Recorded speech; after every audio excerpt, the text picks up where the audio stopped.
عبادہ بن صامت رضی اللہ عنہ یہ انصار صحابہ میں سے ہیں۔ ابھی ہم نے انصار کی فضیلت پڑھی، ساتھ ہی ان کی صحابی جو ہیں ان کی۔ انصار کون تھے؟ جنہوں نے مدینہ میں مکہ سے ہجرت کر کے آنے والے کو جگہ دی تھی۔ ہم نے کل بھی ان کے بارے میں پڑھا تھا نا، اپنا گھر، اپنا مال، اپنا سب کچھ پیش کر دیا تھا کہ آپ جیسے چاہیں تصرف کریں، ان کے حصے اس میں شامل کر دیے تھے۔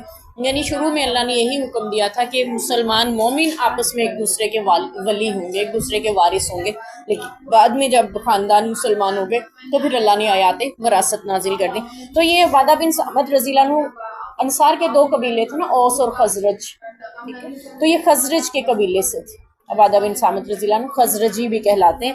تو ان کے ایک بھائی ہیں اوس بن صامت، وہ بھی صحابی تھے، نام سنا ہے ان کا، اوس بن صامت۔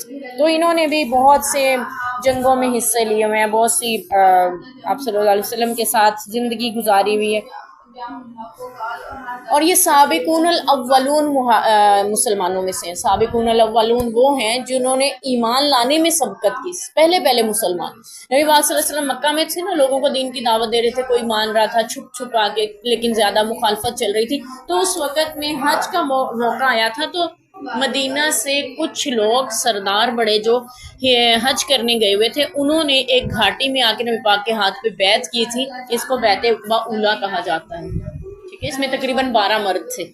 انہوں نے آ کے رات کے وقت خفیہ طور پہ مشرکین سے خفیہ طور پہ بیعت کی تھی، اور یہ کہا تھا کہ آپ مدینہ تشریف لے آئیں، ہم آپ کی ہر طرح سے مدد بھی کریں گے، حفاظت بھی کریں گے، ہم آپ کو اللہ کا نبی۔ 12 لوگ تھے۔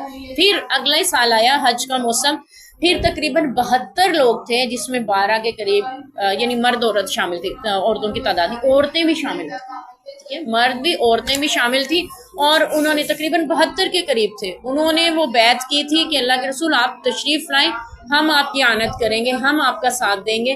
تو اس کو بیعت عقبہ ثانیہ کہا جاتا ہے۔ بیعت عقبہ اولیٰ میں تقریباً 12 لوگ تھے، بیعت اور اس میں کوئی عورتیں نہیں تھیں۔ بیعت عقبہ ثانیہ میں تقریباً 72 لوگ تھے۔ یہ وہ واقعہ بیان کر رہے ہیں یہاں پہ کہ ہم نے جب بیعت کی تھی نبی پاک صلی اللہ علیہ وسلم سے، تو کس بات پہ کی تھی؟ حضرت عباس رضی اللہ عنہ نبی پاک کے ساتھ تھے۔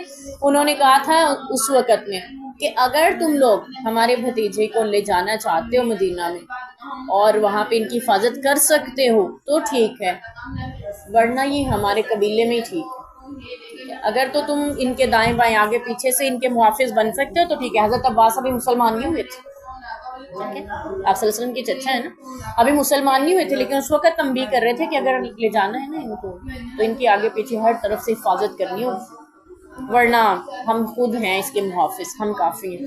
تو دین نہیں پھیلانے دے سکتے یہاں پہ، باقی ہمارا بھتیجا ہے، ہم اس کی تو حفاظت، اس کے خاندان کی تو حفاظت کریں گے، بیوی بچوں کی تو حفاظت کریں گے۔ تو انہوں نے بیعت کی تھی ہم جانے دے دیں گے، نبی پہ آنچ نہیں ہونی چاہیے۔ تو پھر اس کا وہ ذکر یہاں کر رہے ہیں اس حدیث کا۔ تو عبادہ بن صامت رضی اللہ عنہ بیعت عقبہ اولیٰ میں بھی شامل تھے، بیعت عقبہ ثانیہ میں بھی شامل تھے، عبادہ بن صامت رضی اللہ عنہ، ٹھیک ہے۔ یہ اور خزرج قبیلے سے ہیں، اور یہ سابقون الاولون مسلمانوں میں سے ہیں۔